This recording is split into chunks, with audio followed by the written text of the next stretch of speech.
Are you tired of your Otter.ai channel being locked in private, making it impossible for teammates to access your transcripts?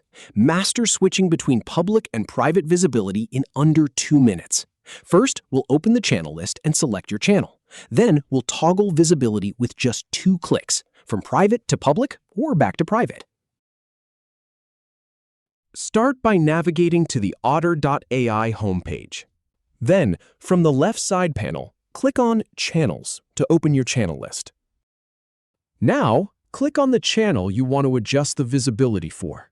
Next to the channel's name, click the drop-down arrow to reveal the options menu.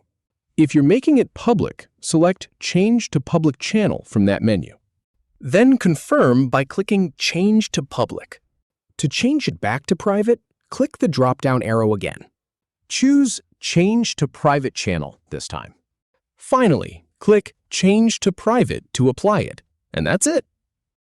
If you have any feedback or if any info is inaccurate, please leave a comment below. We'll do our best to answer or redo the video if needed. Thanks for watching.